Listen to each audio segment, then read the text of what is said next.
মিজানুর রহমান আজহারি, মিজানুর রহমান আজহারি। কোটি কোটি মানুষের হৃদয়ে তুমি ভালোবাসার স্থান নিয়েছো। কোরআনের দাওয়াতে হাদিসের প্রচারে দিক বেদিক ছুটে চলেছো। কোটি কোটি মানুষের হৃদয়ে তুমি ভালোবাসার স্থান নিয়েছো। সূরা ইয়াসিনের নাম শুনেছেন না আপনারা সবাই?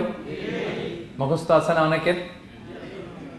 আমরা ছোটবেলা থেকে দেখতাম যে আমাদের দাদিরা, নানিরা, মায়েরা, খালারা ওনারা সূরা ইয়াসিন সকালবেলা পড়তেন, তাদের মুখস্থ ছিল সূরা ইয়াসিন। তো সূরা ইয়াসিন দুইটা পারায় একসাথে করে অবস্থিত, 22 এবং 23 পারা।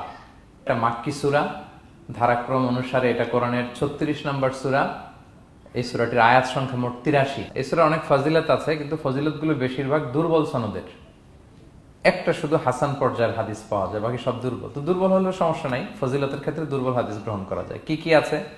এক হাদিসে সুনানে তিরমিজির বর্ণনায় রাসূল সাল্লাল্লাহু আলাইহি ওয়াসাল্লাম বলেছেন, ইন্না লিকুল্লি শাইআন কলবান ওয়া কলবুল কুরআনি ইয়াসিন। সব জিনিসের হৃদয় আছে, আর কোরআনের হৃদয়ের নাম হচ্ছে সূরা ইয়াসিন। যে ব্যক্তি একবার সূরা ইয়াসিন পড়ে, সে 10 বার পুরো কোরআন পড়ার সওয়াব পেয়ে যাবে। এটা একটা ফাজিলত। আচ্ছা, আরেক ফাজিলাতে আছে, রাসূল সাল্লাল্লাহু আলাইহি ওয়াসাল্লাম বলেছেন, ইকরাউ সূরাতা ইয়াসিন আলা মাউতাকুম। তোমাদের মুমূর্ষদের সামনে বসে সূরা ইয়াসিন পড়ো। মৃত্যু পথযাত্রী এখনই মারা যাবে, অসুস্থ হয়ে পড়ে আছে, তাদের যাতে কষ্ট কম হয়, লাঘব হয়, রাসূল সাল্লাল্লাহু আলাইহি ওয়াসাল্লাম বলেছেন সূরা ইয়াসিন তার সামনে বসে পড়ো। কেন? এটা আমি সামনে বলবো। এগুলো দাঈফ সনদের। হাসান পর্যায়ের একটা মাওকুফ হাদিস আছে, ইবনে আব্বাস রাদিয়াল্লাহু তাআলা আনহু বলতেন যে ব্যক্তি মান ক্বারা ইয়াসিন হিনা ইউসবিহু, সকালবেলা যদি কেউ সূরা ইয়াসিন পড়ে, তাহলে সারা দিনের সব কাজগুলো আল্লাহ তার জন্য সহজ করে দেয়। আবার রাতে যদি কেউ সূরা ইয়াসিন পড়ে, সারা রাতের সব কাজ তার জন্য আল্লাহ তাআলা সহজ করে দেয়। এবং ইবনু কাসির ওনার তাফসিরে মিন তাজরিবাতিহি, মানে তার এক্সপেরিয়েন্স থেকে, কোনো হাদিস দলিল না, ওনার অভিজ্ঞতা থেকে বলেছেন যে আমি যখনই কোনো বিপদে পড়েছি সূরা ইয়াসিন তেলাওয়াত করার পর আল্লাহ তাআলা ওই কাজটা আমার জন্য সহজ করে দিয়েছেন। তো এখন সূরা ইয়াসিন বেশি বেশি তেলাওয়াত করবেন তো নাকি? ইনশাআল্লাহ। মাশাআল্লাহ, ঠিক আছে। মাক্কি সূরাগুলোর মূল প্রতিপাদ্য বিষয় হচ্ছে তাওহীদ, রিসালাত, আখিরাত। মাক্কি সূরাগুলো সাধারণত তাওহীদ, রিসালাত এবং আখিরাত নিয়ে কথা বলে। সূরা ইয়াসিনও তার ব্যতিক্রম নয়। এই সূরারও মূল কথা তাওহীদ, রিসালাত এবং আখিরাত। বিশেষ করে পুনরুত্থান, পুনরুজ্জীবন, the concept of resurrection, life after death. মৃত্যুর পরে যে আবার আমরা জাগবো ঘুম থেকে, আবার জীবন হবে, আবার বিচার হবে, এটা বিশ্বাস হয় আপনাদের? হ্যাঁ, মক্কার লোকদের বিশ্বাস হতো না। তারা অবাক হয়ে শুনতো রাসূল সাল্লাল্লাহু আলাইহি ওয়াসাল্লামের কাছ থেকে যে বলে কি, আমরা মরে যাব, পচে যাব, গলে যাব, জীর্ণ শীর্ণ হয়ে যাব, আমাদের হাড্ডি খুঁজে পাওয়া যাবে না, অস্তিত্ব পাওয়া যাবে না, আবার আমরা নাকি জীবিত হব, আবার নাকি উঠবো, আবার বিচার, আবার কি কি বলে মুহাম্মদ। তারা মিলাতেই পারতো না এটা। তো এই জন্য তাদের কাছে দ্য কনসেপ্ট অফ আখিরা, life after death, specially the concept of রেসারেকশনটাকে ক্লিয়ার করার জন্য আল্লাহ তাআলা এই সূরাটা নাযিল করেছেন। তাহলে এই সূরার সেন্ট্রাল থিম, মূল প্রতিপাদ্য বিষয় হচ্ছে পুনরুজ্জীবন বা পুনরুত্থান, মানে আবার যে আমরা পুনরায় উঠবো। বিশ্বাস হয় আপনাদের? হ্যাঁ, এটা কিন্তু মহাসত্য, বিশ্বাস রাখতে হবে আমাদের যে না, মরে গেলে সাময়িক দেখা যায় পচে যায়, কিন্তু আবার আমরা উঠবো। এবং এজন্যই মুমূর্ষু ব্যক্তির সামনে সূরা ইয়াসিন পড়তে বলা হয়েছে। আপনি যখন সূরা ইয়াসিন পড়বেন, তার সামনে কাইন্ড অফ আপনি তাকে বোঝাতে যাচ্ছেন যে আপনি প্রকৃতপক্ষে মারা যাচ্ছেন না, এটা আপনার জীবনের পূর্ণ সমাপ্তি নয়, বরং এটা এই নশ্বর দুনিয়া থেকে আপনার অস্তিত্বের সাময়িক একটা বিদায়। কেউ যে মারা যাচ্ছে, আমার দাদা, আমার বাবা মারা যাচ্ছে, আমরা বিদায় দিচ্ছি, আজীবন হারাই ফেললাম নাকি তারে আমরা? কি সে কি আজীবনের জন্য মিসিং? এটা সাময়িক একটা বিদায়, একটা শর্ট ব্রেক। ওনার অস্তিত্বের এই নশ্বর দুনিয়া থেকে ওনার অস্তিত্বের সাময়িক একটা বিদায়, কিন্তু পরবর্তী দুনিয়ায় তিনি কিন্তু আবার অনন্ত জীবন লাভ করবেন। তার মানে শারীরিক একটা মৃত্যু হচ্ছে, তার রুহের কোনো মৃত্যু নেই, হয় ইল্লিনে নয় সিজ্জিনে। ঠিক কিনা বলেন? আমাদের রুহগুলো কিন্তু মরে না, এটা আল্লাহর অর্ডারে ঢুকেছে, আল্লাহর অর্ডারে বের হয়, হয় ইল্লিনে নয় সিজ্জিনে। বিশ্বাসীদের রুহগুলো ইল্লিনে থাকে, আমাদের রুহগুলো যেন সেখানে থাকে, আমরা আল্লাহর কাছে কামনা করি, আমরা পড়ি আমিন। এজন্যই মৃত ব্যক্তিদেরকে আশাব্যঞ্জক করার জন্য এই সূরার মধ্যে যে কথাগুলো বোঝানো হচ্ছে যে আবার আপনি উঠবেন, আবার জীবিত হবেন, আবার আমরা মিলিত হব, বিচারের মুখোমুখি হব, আবার আমরা জান্নাতে একত্রিত হব, আমাদের গেট টুগেদার হবে, আমাদের রিট্রিট হবে, মানে মৃত্যুর মধ্যে আমরা আনন্দ খুঁজে বেড়াই নাকি? হ্যাঁ, মৃত্যু নিয়ে অনেকের কত ভয়, কিন্তু আমরা তো মৃত্যুই একমাত্র ওয়ে যার মধ্য দিয়ে আমরা আমাদের রবের সাথে সাক্ষাতের গেট ওয়ে। এটা আল্লাহর সাথে সাক্ষাতের প্রথম ধাপ হচ্ছে আপনাকে দুনিয়া ছাড়তে হবে, এছাড়া কি আল্লাহর সাক্ষাৎ পাওয়া যাবে? যাবে না। এই জন্য মৃত ব্যক্তির সামনে আল্লাহর হাবিব সাল্লাল্লাহু আলাইহি ওয়াসাল্লাম রাহমাতুল লিল আলামিন মুহাম্মদ রাসূলুল্লাহ সাল্লাল্লাহু আলাইহি ওয়াসাল্লাম তিনি সূরা ইয়াসিন তেলাওয়াত করতে বলেছেন। তাহলে সেন্ট্রাল থিম ক্লিয়ার সবার কাছে না? এবার আসেন কিছু প্রাইম লেসন, কোর লেসন সূরা ইয়াসিন থেকে।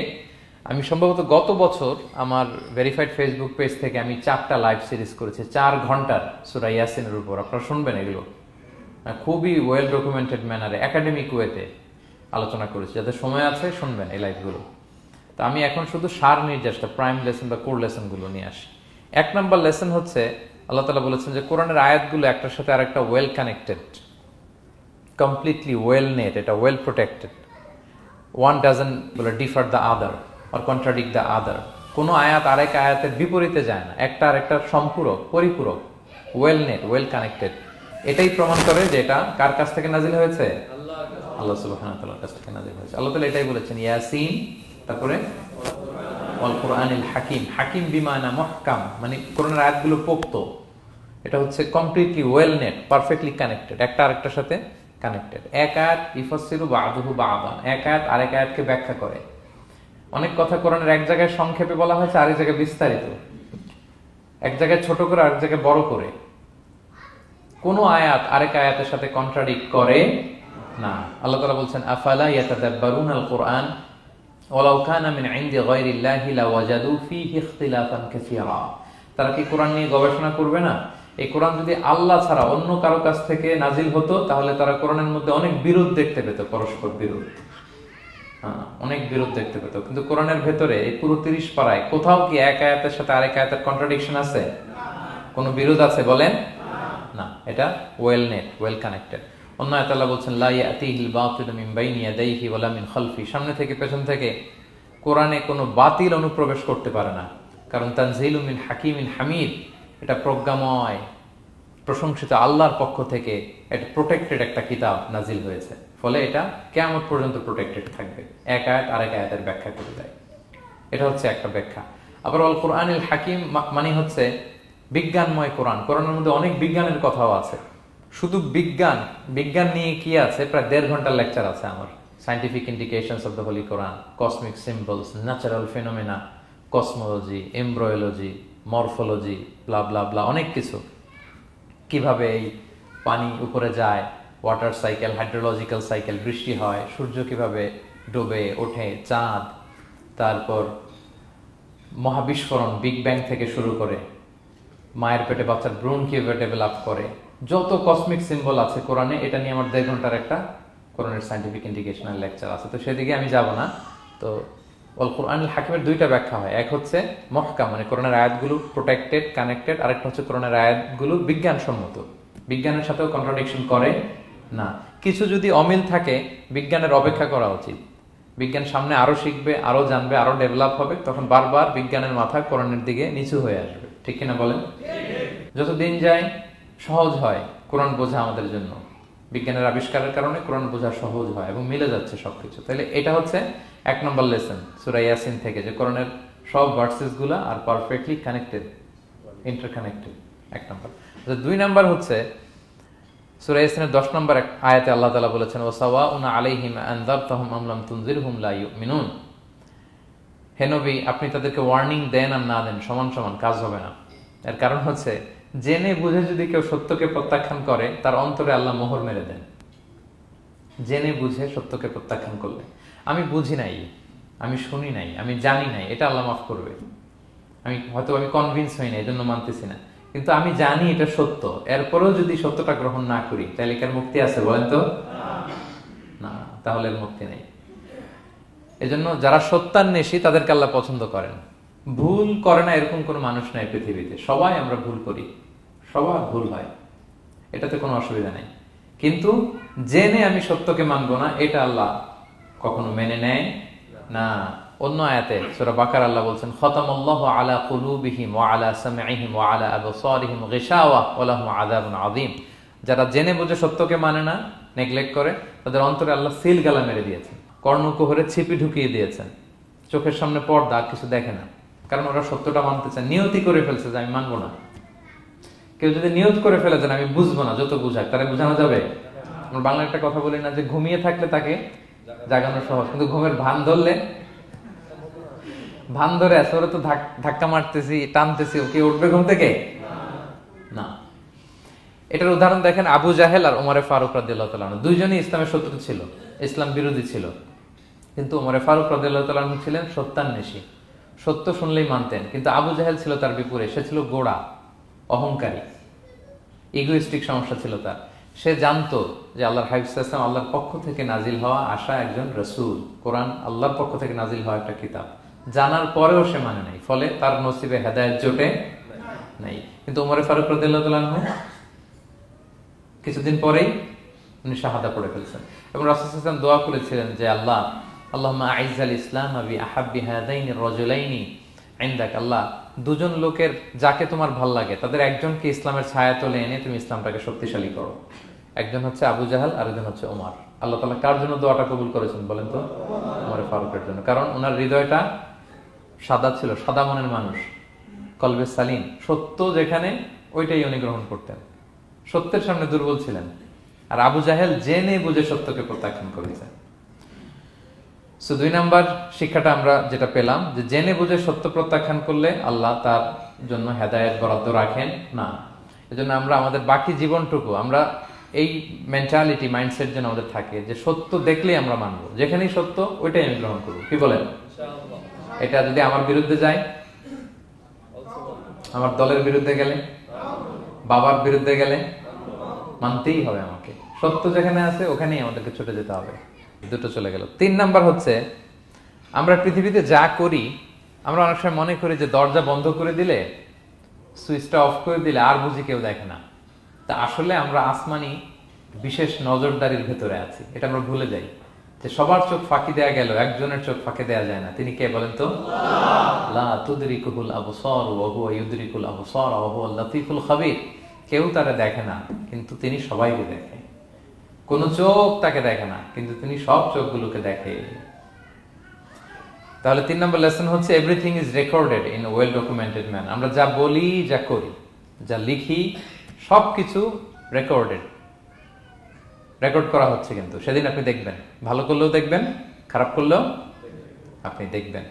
তার মানে সবকিছু লিপিবদ্ধ হচ্ছে, সংরক্ষিত হচ্ছে। এটা আল্লাহ কোথায় বলেছেন? সূরা ইয়াসিনের 12 নম্বর আয়াত। আল্লাহ বলেন, নাকতুবু মা কদ্দামু ওয়া আসারহুম, তারা যা আমল করেছে আমি লিখে রাখি, ওয়া আসারহুম, এবং যা তারা দুনিয়ার জন্য রেখে গিয়েছে তাও লিখে রাখি। মানে এনি অ্যাকশন দে লেফট বিহাইন্ড, এনি ইফেক্ট দে লেফট বিহাইন্ড। এটা সাদাকায়ে জারিয়া বা গুনায়ে জারিয়া। সাদাকায়ে জারিয়া হচ্ছে আপনি একটা ভালো কাজ করছেন, ধরেন যে দ্বীনি জ্ঞান শিক্ষা দিচ্ছেন, আমি সূরা ফাতিহা শিক্ষা দিলাম আপনাদেরকে, তো আপনারা এটা দিয়ে আজীবন নামাজ পড়তেছেন, আপনার সওয়াব তো আপনি পাবেনই, কিন্তু ওই যে আমি শিক্ষা দিলাম একটা পার্সেন্টেজ সওয়াব আজীবন আমার আমল নামে আসবে।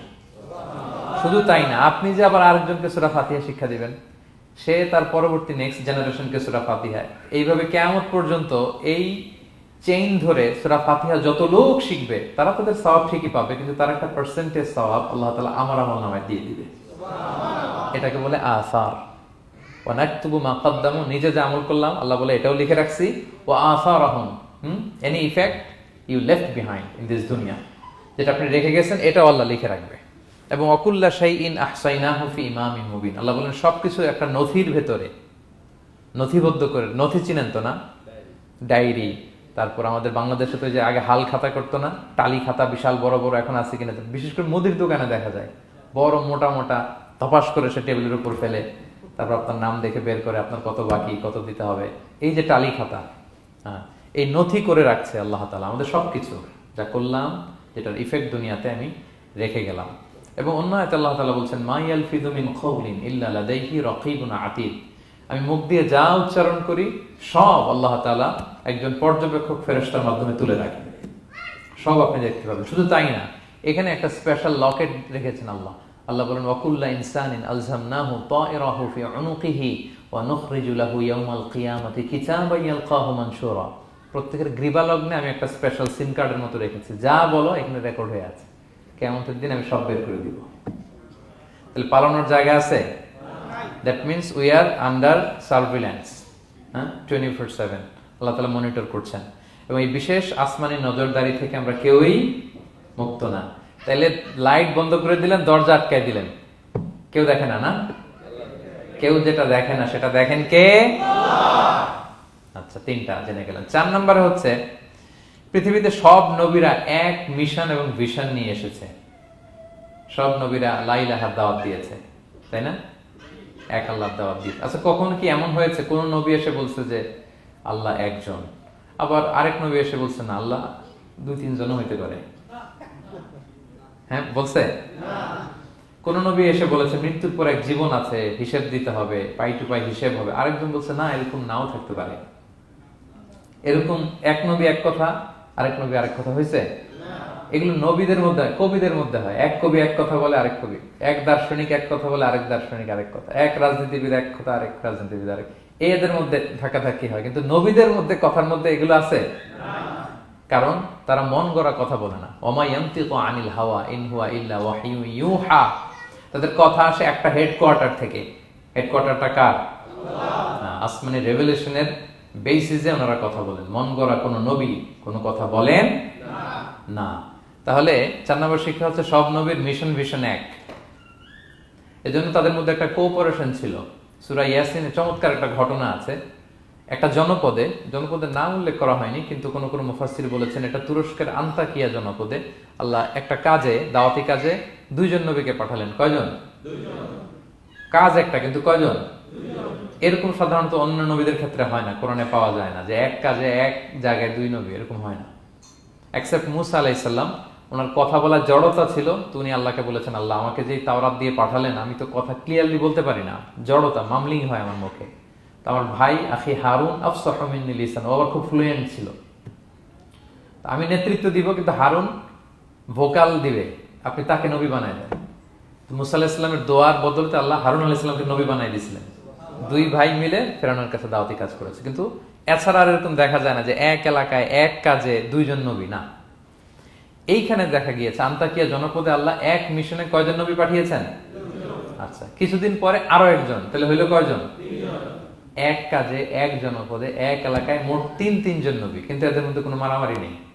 আমাদের দায়ীদের অবস্থা দেখেন তো বাংলাদেশে, মাশাআল্লাহ। আমাদের প্রত্যেক দায়ীদের একই মিশন না? একই মিশন, একই ভিশন, একই লক্ষ্য, একই ডেস্টিনেশন, কিন্তু কত বিভেদ, কত বিরোধ দেখেন। আল্লাহ তাআলা সূরা ইয়াসিনের 14 নম্বর আয়াতে বলছেন ইদ আরসালনা ইলাইহিম মুসনাইন, প্রথম 2 জন নবী পাঠালাম একটা মিশনে, ফাআজ্জাজনা বিসালিস, এবং 3য় জন দিয়ে আরো এদেরকে মজবুত করলাম, ফাকালু ইন্না ইলাইকুম মুরসালুন, তারা যে 3 জন একই কথা বলল যে আমরা রাসূল হয়ে এসেছি। তাহলে দেখেন নবীদের মধ্যে পারস্পরিক শ্রদ্ধাবোধ ছিল। বড় নবী, ছোট নবী, প্রধান বক্তা, দ্বিতীয় বক্তা, তৃতীয়, এগুলো ছিল না। এই 3 নবীর মধ্যে প্রধান নবী, দ্বিতীয় নবী, তৃতীয় নবী আছে নাকি? না। 3 জন একই মিশনে, একই ভিশনে, কোঅপারেশনে তারা এগিয়ে গিয়েছে। তো দেখেন আমরা যারা কোরআনের দায়ী, আমরা তো নবীদের কাজটাই করি, ফলে আমাদের মধ্যে এই কোঅপারেশন থাকতে হবে, এই রেসপেক্ট থাকতে হবে। আমি ব্যক্তিগতভাবে খুবই লজ্জিত যে আমাদের এই দাওয়া অঙ্গনটাকে আমরা কলুষিত করে ফেলেছি। আমরা অন্য আলেমকে, অন্য দায়ীকে তুচ্ছ করা, তাচ্ছিল্য করা, ছোট করা, হেয় করা, তাকে বাতিল করা, নাকচ করা, এরকম আমরা করে থাকি। আমি একাই ইসলামের মুখপাত্র, আমি যা বলবো এটাই, এটা ঠিকাদারি আমার কাছে, এরকম একটা মেন্টালিটি আছে না? এটা নবীদের মাইন্ডসেট এরকম ছিল না। ওনারা কোঅপারেশনে, কোলাবোরেশনে কাজ করতেন, পার্টনারশিপে, একে অপরের প্রতি রেসপেক্ট ছিল। কোন নবী আরেক নবী বিসৎকার করে নাই। কিন্তু আমরা এক দায়ী আরেক দায়ীকে কাফের বলতেও তো আমরা দ্বিধাবোধ করি না, কি বলেন? আল্লাহ তাআলা আমাদেরকে বোঝার তৌফিক দান করুন। 5 নাম্বার, নবীদের কাজ হচ্ছে আল বালাগুল মুবিন, ক্লিয়ার কমিউনিকেশন, শুধু পৌঁছে দেয়া, বাণীবাহকের কাজ করা। আল্লাহ তাআলা বলছেন ওমা আলাইনা ইল্লাল বালাগুল মুবিন। ওই 3 জন নবী যখন বুঝালেন, তারা এলাকাবাসী মানে না, রিজেক্ট করলো, কিন্তু তারা বললো যে আমাদের কাজ হচ্ছে পৌঁছে দেওয়া, মানবা কি মানব না এটা তোমাদের কাজ। আমাদের কাজ কি? আল বালাগুল মুবিন, কোরআনিক টার্মিনোলজি, মানে হচ্ছে ক্লিয়ার কমিউনিকেশন, আমাদের কাজ পৌঁছে দেওয়া, এর বেশি কিছু না। আমরা অনেক সময় একটু জবরদস্তি করতে চাই, জোরাজুরি করতে চাই, এই নামাজ পড়ো না কেন, তাকে জোরাজুরি করা, দাঁড়িয়ে রাখানো, জোরাজুরিতে বেশি কাজ হয় না। আপনি পাওয়ারফুল মেসেজ দিবেন, ইনফ্লুয়েন্স করবেন, এতেই আল্লাহ হেদায়েত দিবে, কারণ হেদায়েতটা নিয়ন্ত্রণ করেন একমাত্র কে? এখানে আর কারো হাত নাই, এমনকি নবীরও না। কোন নবীও চাইলে কাউকে হেদায়েত দিতে পারে? আল্লাহর হাবিব সাল্লাল্লাহু আলাইহি ওয়াসাল্লাম মক্কায় মক্কাবাসীদের পেছনে ঘুরতে ঘুরতে পেরেশান। উনি তো রহমতের নবী, উনি ভাবতেছিলেন হায়রে একটু যদি আমার কথা মানতো তাইলেই তো জাহান্নাম থেকে বেঁচে যায়, আর একটু দাওয়াত দেই, সকালে দেই, দুপুরে দেই, বিকেলে দেই, রাতে দেই। তাদের পিছনে ঘুরতে ঘুরতে রাসূল সাল্লাল্লাহু আলাইহি ওয়াসাল্লাম পেরেশান হয়ে যেতেন। আল্লাহ তাআলা সূরা কাহফে আয়াত নাযিল করলেন, ফালা আল্লাকা বাকিউন নাফসাকা আলা আসারিহিম ইল্লাম ইউমিনু বিহাদাল হাদীসি আসাফা। নবী, ওরা যদি শুনতে না চায়, আপনি তো ওদের পিছনে ঘুরতে ঘুরতে পাগল হয়ে যাচ্ছেন বোধহয়, না রেখে দেন, মানলে মানুক, না মানলে নাই। হেদায়েত দেওয়ার মালিক হচ্ছে আমি। ফাযাক্কির ইন্নামা আনতা মুযাক্কির, আপনি শুধু স্মরণ করিয়ে দেন, উপদেশ দেন। লাস্তা আলাইহিম বিমুসাইতির, আপনি বল প্রয়োগ করতে আসেন, আপনাকে দারোগা বানাই পাঠাইনি আমি, আপনি শুধু পৌঁছে দিবেন। এমনকি রাসূল সাল্লাল্লাহু আলাইহি ওয়াসাল্লাম ওনার চাচা আবু তালেবের হেদায়েতের জন্য অনেক ট্রাই করেছেন, কিন্তু হেদায়েত নসিব হয়েছে বলেন? কারণ ইন্নাকা লা তাহদি মান আহবাবতা ওয়ালাকিন্নাল্লাহ ইয়াহদি মান ইয়াশা। নবী, আপনি যাকে চান তাকে হেদায়েত দিতে পারবেন না। তাহলে আমাদের যারা দাঈ, আমাদের কাজ কি? পৌঁছে দেওয়া। বলেন তো, কাজ কি? নাকি বল প্রয়োগ করা, জোরাজোরি করা? মাশাআল্লাহ। 7 নাম্বার লেসন হচ্ছে, এই পৃথিবীর সবকিছু আইন মানে কার? বলেন তো? আল্লাহর। ইচ্ছায় অনিচ্ছায় সবকিছু আল্লাহর আইন মানে, আমরা ছাড়া শুধু। আকাশ, জমিন, বাতাস, বৃষ্টি, মেঘমালা, পাহাড়, সাগর, নদী, সূর্য, চন্দ্র, সব আইন মানে কার? আল্লাহর আইন মানে। সে কথা আল্লাহ বলছেন, ওয়াশ-শামসু তাজরি লিমুস্তাকাররিল লাহা, আমি সূর্যের জন্য একটা গতিপথ দিয়েছি, কক্ষপথ, অক্ষপথ, সে ওইদিকেই ঘুরে, ওরা ঘুরতে বলছে ও ঘুরে, এর কোনো ব্যত্যয় নাই। যালিকা তাকদীরুল আজিজিল আলিম, এটা আমি আল্লাহ ফিক্স করে দিয়েছি।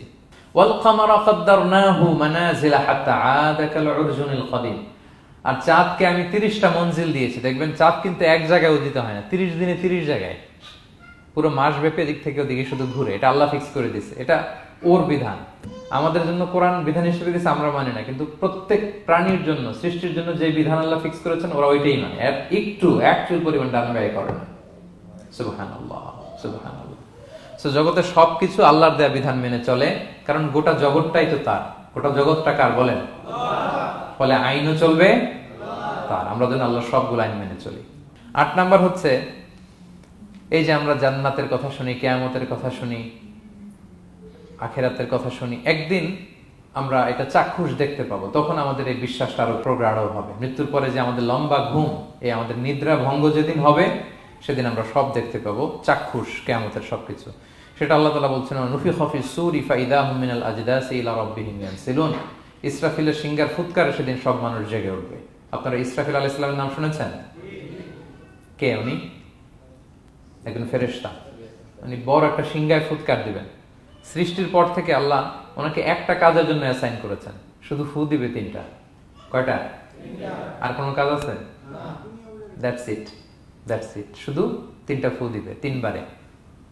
ঠিক যে মুহূর্তে আপনারা এখন কথা শুনছেন, এই মুহূর্তে উনি ওই ট্রাম্পিট সিংহা নিয়ে আরশের দিকে তাকায় আছে, কখন আল্লাহর আদেশ আসে, 1 সেকেন্ডও যেন দেরি না, চোখের পলক যাতে দেরি না হয়ে যায়, তাকিয়ে আছেন উনি। ফুৎকার দিবে তো কবর থেকে মানুষগুলো উঠবে। মিনহা খালাকনাকুম ওয়া ফিহা নুঈদুকুম ওয়া মিনহা নুখরিজুকুম তারাতান উখরা, এই কথাই আল্লাহ এই সূরাতে বলেছেন। তো মানুষ যখন উঠবে, কারো ঘুম হবে 50 বছর, কারো 500 বছর, কারো 5000 বছর, কারো 5 লক্ষ বছর। পৃথিবীতে প্রথম নিহত হয়েছে কে জানেন? হাবিল। আদম আলাইহিস সালামের ছেলে হাবিল পৃথিবীর প্রথম মারা গেছে। সে, তার ঘুমটা কত লম্বা বলেন তো? সে কত হাজার বছর, লক্ষ বছর বেচারা ঘুমাচ্ছে, হ্যাঁ, তার কবরে। তো এই সব সিংহার ফুৎকারে সব কবর থেকে উঠবে। ক্বালু ইয়া ওয়াইলানা মান বাআসানা মিন মারকাদিনা হাযা, কি রে, কে ভাঙালো এই লম্বা ঘুমটা? সবাই তো ঘুমাচ্ছিলাম। হাযা মা ওয়া'দার রহমান, ফেরেশতারা বলবে এইটাই সেই দিন যেটা বিশ্বাস করো না এই দুনিয়াতে। ওয়াজ নসিহত হইলে তো তোমরা মানতা না, বলতা এগুলো কিছু নাই। বিশ্বাস, আজকে সেই দিন। সাদাকাল মুরসালুন, রাসূলরা সত্যই বলেছেন। ওই দিন মানুষ চাক্ষুষ কিয়ামতকে অবলোকন করবে। 9 নম্বর শিক্ষা হচ্ছে, তখন আল্লাহ তাআলা বিচার প্রতিষ্ঠিত করবেন। ওই বিচারে আল্লাহ কাউকে ঠকাবেন না। বলেন তো, আল্লাহর বিচারে কোনো পার্সিয়ালিটি আছে? কোনো ঘুষ দেওয়ার সিস্টেম? স্বজনপ্রীতি আছে না? এই কথা আল্লাহ বলেছেন সূরা ইয়াসিনের 54 নম্বর আয়াতে, ফাল ইয়াউমা লা তুযলামু নাফসুন শাইআ, কোনো জুলুম হবে না। ওয়াতুজজাউনা ইল্লা মা কুনতুম তা'মালুন, যে যা করেছে ওইটারই প্রতিদান পাবে। এমন না যে আপনি করছিলেন খুব ভালো কিন্তু আপনি পান নাই, এটা হবে না। যার যে রিওয়ার্ড পাওয়ার কথা ওইটাই পাবেন, কারণ আল্লাহ জুলুম করেন না। ওমা আনা বিযাল্লামিন লিল আবিদ, আল্লাহ বলে আমি আমার বান্দার প্রতি বিন্দু পরিমাণ জুলুম করি না। ওয়া নাদউল মাওয়াজিনাল কিসতা লিয়াউমিল কিয়ামা ফালা তুযলামু নাফসুন শাইআ, সেদিন আমি ন্যায় বিচারের মানদণ্ড স্থাপন করব, ওখানে একটা চুল ফেললেও এটা ওজন নাই। ফামান ইয়ামাল মিসকালা যাররাতিন খায়রান ইয়ারা ওয়া মান ইয়ামাল মিসকালা যাররাতিন শাররান ইয়ারা, অনুপরিমাণ ভালো করলে ভালো পাবেন। এই যে সে লিল্লাহি তাকবীর বলছে, সওয়াব হইছে না? সে ওই দিন আমলনামায় দেখবে কি রে, অমুক এক মাহফিলের মধ্যে আমি লিল্লাহি তাকবীর বলছিলাম, এইটার এতগুলা সওয়াব। তারপরে এই যে আপনারা আল্লাহু আকবার বলছেন, এতে সওয়াব হইছে না? তো এরকম ছোট্ট ছোট্ট প্রতি মুহূর্তে, একজন রাস্তা চেনে না, রাস্তা দেখাই দিলেন, একজন একটা ভালো উপদেশ দিলেন, হ্যাঁ, এইভাবে ছোট্ট ছোট্ট যত ভালো কাজ সব পাবেন, ছোট্ট ছোট্ট খারাপ কাজ সব সেদিন পাবেন, কোনো জুলুম হবে না।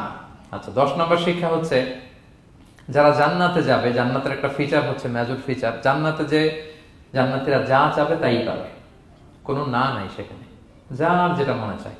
এটা সূরা ইয়াসিনের 57 নম্বর আয়াত, আল্লাহ বলেছেন লাহুম ফিহা ফাকিহা ওয়া লাহুম মা ইয়াদদাউন, সেখানে অজস্র অঢেল সুস্বাদু মুখরোচক ফলমূল থাকবে। দুনিয়াতে এক ফলে এক মজা, আনারসের মজা তরমুজে নাই, তরমুজের মজা আমে নাই, আমের মজা বাঙ্গিতে নাই, বাঙ্গির মজা কাঁঠালে নাই, কাঁঠালের মজা ডুরিয়ানে নাই। যেইটা খাবেন ওইটা স্বাদ। জান্নাতে এক ফলের ভেতরে 1000 রকমের স্বাদ আল্লাহ ঢুকাই দিবে। আচ্ছা, দুনিয়াতে যে কমলা খান, কমলার ছোলা খান, হ্যাঁ, ডাব যে খান, ডাবের ছোলাটা খান, শুধু পানি, ওইখানে ডাবের চেয়ে আর ডাবের ছোলা মজা লাগবে। কমলার চেয়ে কমলার ছোলা হবে আরো সুস্বাদু, মানে ওইটার ফিচারের সাথে দুনিয়ার ফিচারের কোনো তুলনাই হয় না, নো কম্পারিজন। যা চাবে তাই পাবে। ইয়াসিনের 11 নম্বর শিক্ষা হচ্ছে, সেদিন নিজের হাত পা নিজের বিরুদ্ধে সাক্ষী দিবে যারা জাহান্নামে যাবে। কারণ জাহান্নামীরা বলবে না আল্লাহ করি নাই, তোমার ফেরেশতারা ভুলে লিখছে, আল্লাহ আরেকজনের আমলনামা আমার দিয়ে দিছে, এই অনেক ধরনের অজুহাত। তখন আল্লাহ তাআলা তার মুখটাকে সিলগালা করে দিবেন। ফালইয়াউমা নাখতিমু আলা আফওয়াহিহিম ওয়া তুকাল্লিমুনা আইদিহিম ওয়া তাশহাদু আরজুলুহুম বিমা কানু ইয়াকসিবুন। আল্লাহ বলে তোমার মুখ আমি সিলগালা করে দিলাম, হাত কথা বলবে, তখন পা সাক্ষী দিবে কোথায় যে পাপটা করছেন। আপনি অবাক হন, কি রে, এই হাতে তো কত আংটি পরলাম, এরপর কত লোশন মাখলাম, হ্যাঁ, কত সুন্দর বডি ওয়াশ দিয়ে হাতটাকে ক্লিন রাখলাম, তারপর হাতের মধ্যে গ্লাভস পরলাম, হাত পা কত যত্ন আমি নিলাম, এই হাত পা আমার বিরুদ্ধে কথা বলে। রাগে মানুষ বলবে ওয়াকালু লিজুলুদিহিম লিমা শাহিদতুম আলাইনা, কি রে আমার বিরুদ্ধে কথা বলিস কেন? তো হাত পা বলবে ক্বালু আনতাকানাল্লাহ আল্লাযী আনতাকা কুল্লা শাই, ওই আল্লাহ আজকে আমাকে কথা বলার সুযোগ দিয়েছে, যে আল্লাহ চাইলে যে কাউকে, যে কোনো সৃষ্টিকে কথা বলার সুযোগ দিয়ে থাকে। পাথরকে আল্লাহ জবান দিতে পারে, দিয়েছেন। রাসূল সাল্লাল্লাহু আলাইহি ওয়াসাল্লাম মক্কার শিয়াবের মধ্য দিয়ে যখন হাঁটতেন, অনেক পাথর রাসূল সাল্লাল্লাহু আলাইহি ওয়াসাল্লামকে সালাম দিয়ে বলেছেন, আসসালামু আলাইকা ইয়া নবী আল্লাহ, হে আল্লাহর নবী আপনাকে সালাম। কে দিয়েছে সালাম? পাথর। মরা খেজুর গাছ কেঁদে উঠেছে নবীর জন্য, তার মানে এগুলোর ভিতরে প্রাণের সঞ্চার করেছেন কে? আল্লাহ। সেদিন হাতের ভেতরে আল্লাহ তাআলা কথার শক্তি দিবেন। আপনার হাত আপনার বিরুদ্ধে, পা বিরুদ্ধে, আপনার বডি আপনার বিরুদ্ধে সাক্ষী দিবে। সো খবরদার, অতটুকু পাপ করি যতটুকু পাপের শাস্তি বহনের ক্ষমতা আমার আছে, একটু হিসাব মিলিয়ে নিই আমরা। 12 নম্বর লেসন হচ্ছে যে আমরা শক্তিশালী হই, ছোট থেকে বড় হই, এরপরে আবার দুর্বল হয়ে যায়। আল্লাহ বলেন ওমান নুআম্মিরহু নুনাক্কিসু ফিল খালকি আফালা ইয়াকিলুন, আমি যখন কারো বয়স বাড়িয়ে দেই তাকে আবার দুর্বল করে দেই। এটাই জীবন চক্র। দেখেন, শৈশব দিয়ে শুরু, তারপর কৈশোর, তারুণ্য, যৌবন। যৌবনের কথা চিন্তা করে তো বেশিরভাগ যুবক কি শক্তি গায় না, যা খাই ওইটাই হজম হয়ে যায়, ওভারটাইম করতে পারি, লাগাতার কাজ করতে পারি, মানে অনেক ক্যাপাসিটি। কিন্তু সেই আপনি যখন 60, 70, 80-তে যাবেন আর পারা যায় না, তখন একটা লাঠি লাগে। কি লাগে? আরো বাড়লে 90 যখন হয়ে যায়, 100, তখন ওই যে ছোট বাচ্চারা ওরা যা বলতেছে এরকম, ওরা যেরকম বোঝে না ওইরকম বোঝে না। বাচ্চাদেরকে এদিকে খাবার দিলে দেখবেন যে এদিক দিয়ে পড়তেছে মসজিদ। ওই মুরব্বীরাও এরকম, বাচ্চাদের প্যাম্পাস পরানো লাগে, যেখানে রাখে পেশাব পায়খানা, মুরব্বীরাও এরকম 90, 80 এদেরও পরানো লাগে, এদেরও আর কন্ট্রোলটা থাকে না। তাহলে দেখেন, this is our life cycle. এভাবেই তারুণ্য, যৌবন, প্রৌঢ়ত্ব, এরপর আবার বার্ধক্য। আল্লাহ বলে এরপরও তোমরা বুঝবা না, এটা আল্লাহ বুঝাতে চাইলেন যে আল্লাহ এক দেহে এত রূপ আনতে পারে, সে আল্লাহ কি আবার তোমাদেরকে জীবিত করতে সক্ষম না? কারণ এই সূরার মূল কথা হচ্ছে পুনরুজ্জীবন, রেসারেকশন। আল্লাহ বারবার ঘুরিয়ে ফিরিয়ে নানা আয়াত দিয়ে বুঝাতে চাচ্ছেন যে আমি তোমাদেরকে আবার পুনরায় জীবিত করতে পারি। তো যে আল্লাহ এত কিছু করতে পারে, সে আবার আমাদেরকে জীবিত করতে পারে না? বলেন। আচ্ছা, 13 নম্বর শিক্ষা হচ্ছে অতীত ভুলে যাওয়া। এটা আমাদের জীবনের জন্য অনেক বড় বোকামি। আমরা ভুলে যাই অনেক সময় আমরা কি ছিলাম, কোথায় ছিলাম, ভুলে যাই। আল্লাহ বলেন, আওয়ালাম ইয়ারাল ইনসানু আন্না খালাকনাহু মিন নুতফা ফাইদা হুয়া খাসীমুম মুবিন। মানুষ কি দেখে না যে ওদেরকে আমি কোত্থেকে সৃষ্টি করছি? দেখেন, আমাদের এত বড় বাড়ি গাড়ি, আমাদের এত নাম যশ খ্যাতি, আমরা আদিতে কি ছিলাম? সামান্য এক ফোঁটা বীর্য। বাবার পিঠ থেকে, মায়ের গর্ভে ছোট্ট একটা পানি থেকে আমাকে সৃষ্টি করেছেন কে? আল্লাহ। এই সৃষ্টির আগে তো কিছুই ছিলাম না। আপনার বয়স এখন 50। আচ্ছা, 500 বছর আগে আপনি কই ছিলেন বলেন? আপনার দাপটে তো আজকে থাকা যায় না এই পৃথিবীতে। সব নাকি আপনার, এরকম বলে না? সব আমার, আমার পাওয়ার, আমার ক্ষমতা। আজ থেকে জাস্ট 500 বছর আগে আপনি কই ছিলেন? আপনার কোনো নাম ছিল? আপনার কোনো গ্রাম ছিল? কোনো অ্যাড্রেস ছিল? কোনো খ্যাতি ছিল? দাপট ছিল? লোক লস্কর কিছু ছিল? ক্ষমতা আসলো কোত্থেকে আপনার? আল্লাহ বলে, হাল আতা আলাল ইনসানি হিনুম মিনাদ দাহরি লাম ইয়াকুন শাইআম মাযকুরা। মানুষকে দেখে না যে একটা সময়ও কিছুই ছিল না? কিছুই তো ছিল না। তুমি অস্তিত্বহীনতা থেকে তোমার অস্তিত্ব আল্লাহ দিলেন দয়া করে, ছোট্ট ছোট্ট করে মায়ের পেটে এতটুকু থেকে। আপনি ওই বিজ্ঞান প্রযুক্তি জাদুঘরে গিয়েছিলাম আমি আগারগাঁওতে, ওখানে মায়ের পেটে যেগুলো বাচ্চাগুলো ডেভেলপ করে নাই, তারা রেখে দিয়েছে পানির মধ্যে 1 সপ্তাহ 2 সপ্তাহ 1 মাস 2 মাস 3 মাস এরকম বাচ্চাগুলো ছোট, ওই ব্যাঙ্গাচির মতো ছিলাম আমরা। বর্ষাকালে ব্যাঙের পোনা দেখছেন? জাস্ট লাইক ব্যাঙের পোনা, এত ক্ষুদ্র ছোট্ট আমরা ছিলাম। আল্লাহ বলে, তুমি দেখো না তোমার পিছনটা কি ছিল? অতীত। এজন্য অতীত ভুলে যাওয়া যাবে না। 14 নম্বর শিক্ষা হচ্ছে পুনরুত্থান, যেটা আসল শিক্ষা সূরা ইয়াসিনের, মানে মৃত্যু পরবর্তী জীবন। এটা মহাসত্য, এটা হবেই। হ্যাঁ, লম্বা আয়াত, আমি শুধু মূল কথাটা বলি। আস ইবনে ওয়াইল মক্কায় রাসূল সাল্লাল্লাহু আলাইহি ওয়াসাল্লামের কাছে একটা মরা লাশের হাড্ডি, কঙ্কাল থেকে হাড্ডি এনে, এটা 100 বছর আগের হাড্ডি, এরকম হাত দিয়ে গুঁড়া করে এটা পাউডার হয়ে গেছে। রাসূল সাল্লাল্লাহু আলাইহি ওয়াসাল্লামের কাছে এসে ভেবে একটা ফু মারলো, ফু দেওয়ার সাথে সাথে এটা বাতাসে মিলে গেছে। তো বলতেছে, মুহাম্মদ, এই যে কঙ্কালের এই পাউডারটা, তুমি বলতেছো এইটারে আল্লাহ জীবিত করবে, এটারে রিকনস্ট্রাক্ট করবে? কি বলো তুমি? What you talking about? এটাও সম্ভব? আল্লাহ এই কথাটা সূরা ইয়াসিনে তুলে ধরলেন যে দারাবা লানা মাসালান ওয়া নাসিয়া খালকা ক্বালা মান ইউহিল ইযামা ওয়া হিয়া রামীম। এটারে কে আবার জীবিত করবে? এটা তো জীর্ণ শীর্ণ ধুলা বালু পাউডার হয়ে গিয়েছে। আল্লাহ বলেন, কুল, নবী আপনি ওয়াইলকে বলেন, ইউহিহাল্লাযী আনশাহা আউওয়ালা মাররা।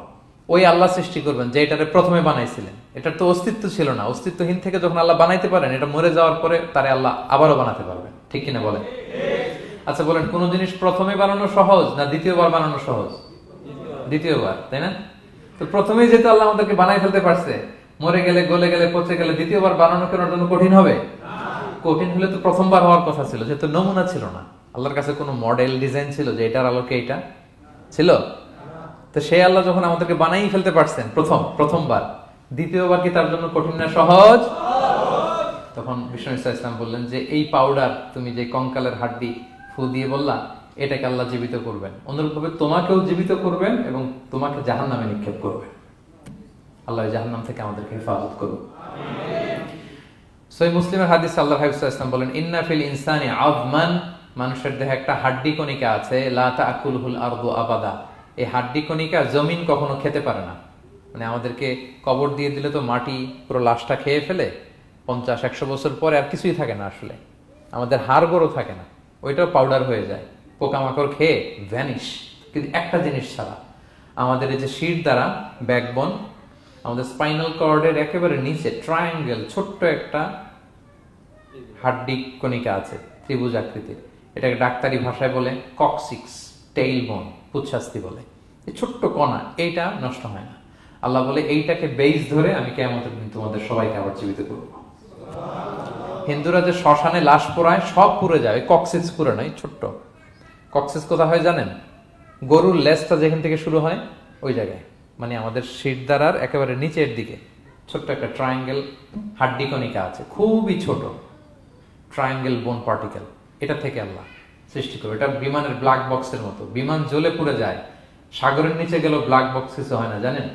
যে MH কত 370, ওই যে ডুবলো যে ভারত মহাসাগরের নিচ থেকে 3 দিন সিগন্যাল দিচ্ছিল ব্ল্যাক বক্স, এরপর এটার ব্যাটারিও নাই, আর দিতেও পারে নাই। দেখেন সব ধ্বংস হয়ে যায়। ব্ল্যাক বক্স থেকে বিমানের সর্বশেষ কি হয়েছিল ইনফরমেশন গুলো পাওয়া যায়, ওইটা নষ্ট হয় না সাধারণত বিমানের। এই আল্লাহ তাআলা এই ব্ল্যাক বক্স দিয়ে দিয়েছেন আমাদের পেছনে।